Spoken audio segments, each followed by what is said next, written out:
Bahujan Samaj party का एक mission है। ये मिशन पे काम करती है, ये जनहित की बात करती है। हम यादव समाज को इतना तोड़ दिए हैं। यादव समाज को हमने कहा कि अगर नेता बनना है तो बसपा में चलो। नमस्कार, आदाब, आप देख रहे हैं एबी न्यूज। आज इस समय हम गोरखपुर के सत्यम लान में हैं और यहाँ पे बीएसपी सुप्रीमो मायावती जी का बर्थडे मनाया जा रहा है। इस बर्थडे के अवसर पर ये सारे कार्यकर्ता यहाँ इकट्ठा हुए हैं। आइए हम लोग जानते हैं कि इस बर्थडे में क्या योजना बनाई गई है, इस बर्थडे को क्या ध्यान में रख करके बनाया गया है। जैसे जन कल्याण के सेवा की भावना से ये बर्थडे हर साल प्रतिवर्ष बहन जी का बहुत होश उल्लास के साथ हम लोग पूरे देश में मनाई जाती है।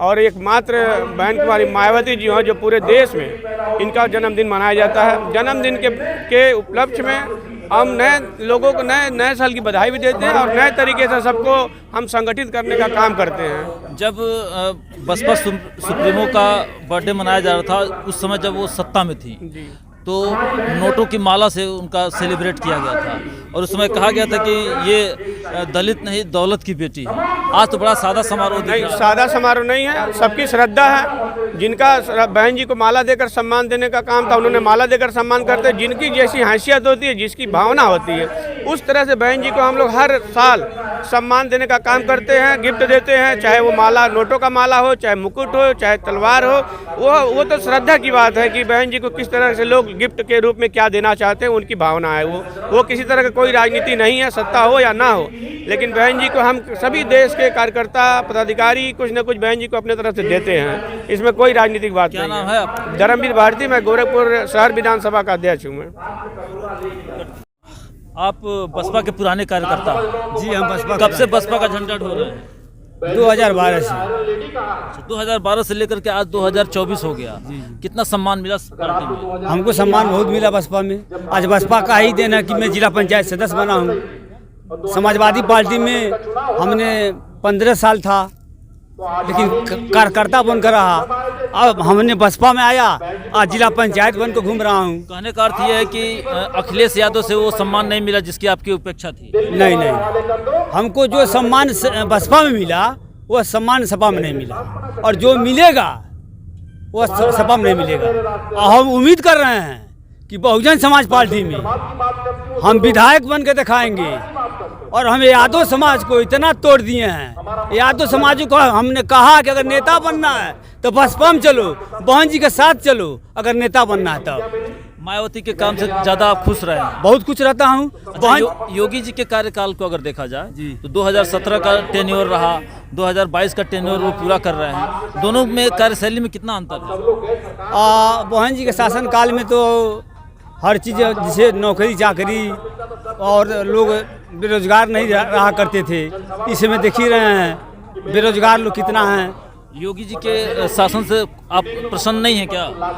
देखिए, ऐसा है कि महाराज जी के शासनकाल से तो हमको उतना कुछ नहीं थी है, लेकिन जब तक अपनी सरकार नहीं आएगी तब तक हम लोग का कल्याण नहीं। मतलब बहुत जो होता अंदर से खुशी वो नहीं है? नहीं हो खुशी। तो योगी जी के कार्यकाल में देख रहे हैं कि पूरा राममय हो गया है, अमृतकाल मनाया जा रहा है, तो अमृतकाल में भी आप खुश नहीं हैं? नहीं सर, हम तो अम्बेडकरवादी हैं, हम तो बाबा साहब को मानते हैं। नहीं, अमृतकाल अगर चलेगा तो सिर्फ बाबा साहब के दौर में थोड़ा चलेगा, वो तो योगी के समय में भी रहेगा, अखिलेश के समय में भी रहेगा, मायावती के भी समय में रहेगा। अमृत तो अमृत है। नहीं तो ठीक है, हम देखिए सब धर्म को मानते हैं। हम नहीं कि किसी धर्म को नहीं मानते हैं। हम किसी धर्म के खिलाफ नहीं हैं, सब धर्मों को मानते हैं, लेकिन जाते हम बाबा साहब को मानते हैं। बाबा साहब के नीतियों में भरोसा? हाँ, बाबा साहब नीतियों। क्या नाम है आपका? हमारा नाम रामदेव।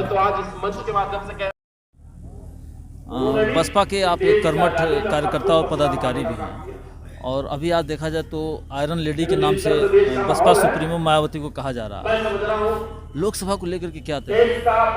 देखिए, सबसे पहले तो आपने साबित कर दिया अपने मुखार बिंदु से कि हमारी भी बहुजन समाज पार्टी की जो राष्ट्रीय अध्यक्ष हैं आयरन लेडी है। नहीं, मैंने नहीं साबित किया, आपके बैनर पर लिखा हुआ है। हाँ, बिल्कुल सही कहा है आपने।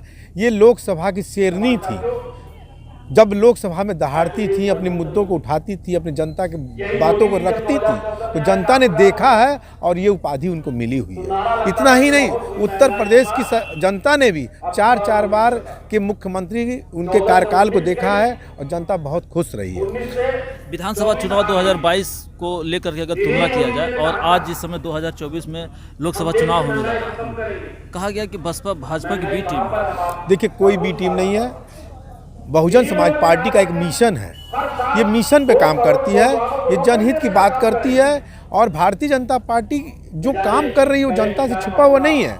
आज पूरे आप 2014 से लेकर के आज तक आप उठा लीजिए, उन्होंने क्या दिया है। क्यों हम बी टीम हो जाएंगे?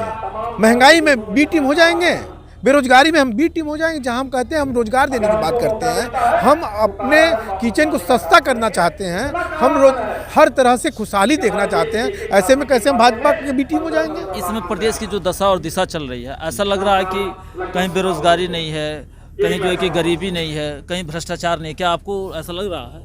कैसे मान लीजिएगा आप? रोजगार है, आज जाइए यूनिवर्सिटी के बाहर देख लीजिए, ग्रेजुएट लड़के हैं, पोस्ट ग्रेजुएट लड़के हैं, आज उनके पास रोजगार नहीं है। वो समझ नहीं पा रहा है कि मैं पढ़ लिख करके किस दिशा में जाऊंगा।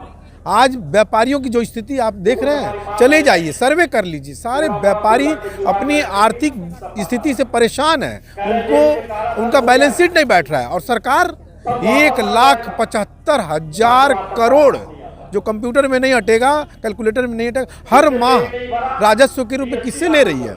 इसी जनता से ले रही है। अगर इतनी सारी बातें रहती तो कैसे आज देश अमृतमय हो गया है, अमृतकाल में जी रहा है, राममय हो गया है और बता रहा है कि नहीं प्रदेश में खुशहाली चल रही है? नहीं, बस आप जो कह रहे हैं ना, ये आंखों पर पट्टी बांध करके केवल वह आस्था और धर्म के नाम पे जो इस समय देश में चल रहा है, इससे हमारे देश का भला नहीं होने वाला है।